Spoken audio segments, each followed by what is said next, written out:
से reserve seat होना चाहिए जिस पर सिर्फ मुसलमान उम्मीदवार ही चुनाव में खड़ा हो और उस सीट पर वोट डालने का अधिकार भी सिर्फ मुसलमानों को ही हो, जैसा कि 1945-46 के चुनावों में हुआ था। हैरत की बात यह है कि अंदर खाने में मौलाना अबुल कलाम आज़ाद भी इसी मुस्लिम मांग के साथ खड़े हुए थे।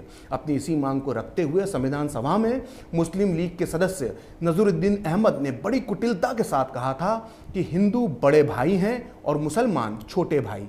यदि छोटे भाई की मांग को स्वीकार कर लिया जाएगा तो बड़े भाई को छोटे भाई का प्यार मिलेगा, नहीं तो वो हमारा प्यार गवा देंगे। अक्सर आपने कई लोगों को मौका आने पर ये छोटे भाई बड़े भाई तो कभी गंगा जमनी तहजीब की बात करते देखा होगा, लेकिन सरदार पटेल पर ऐसी मीठी बातों का कोई असर नहीं होता था। लिहाजा मुसलमानों की इस बेहूदी और चालाकी भरी मांग पर जवाब देने के लिए खड़े हुए खुद सरदार पटेल। संविधान सभा में सरदार ने जो जवाब दिया उसे ध्यान से सुनिएगा। ये जवाब आज भी बहुत काम का है, इसे हर राष्ट्रवादी हिंदुस्तानी को जानना चाहिए। साथ ही हर मुसलमान को भी ये सुनना चाहिए कि इस देश का एक महानायक उन्हें क्या सीख देकर गया था। तो सुनिए सरदार पटेल ने क्या कहा था। उन्होंने कहा था कि मैं छोटे भाइयों यानी मुसलमानों का प्रेम गंवा देने के लिए तैयार हूँ। हमने आपका प्यार देख लिया है, आपको अपनी हरकतों में परिवर्तन करना चाहिए, नहीं तो आपकी मांग मानने से बड़े भाई यानी हिंदुओं की मौत भी हो सकती है। अब ये सारी चर्चा छोड़ दो और ये सोचो कि आप देश को सहयोग देना चाहते हैं या तोड़ फोड़ की चालें आजमाना चाहते हैं। अब अतीत की बातें भूलकर आगे देखो। मैं आपसे हृदय परिवर्तन की अपील करता हूँ।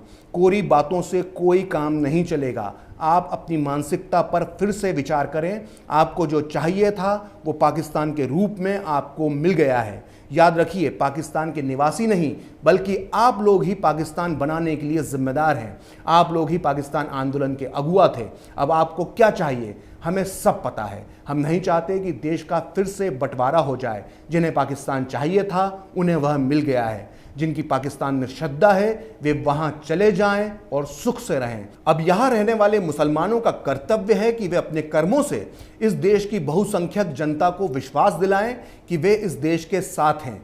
जो अल्पसंख्यक यानी मुसलमान देश का विभाजन करा सकता है उसे आप अल्पसंख्यक कैसे कह सकते हैं। ऐसे ताकतवर संगठित अल्पसंख्यकों को अब और क्या विशेष अधिकार चाहिए।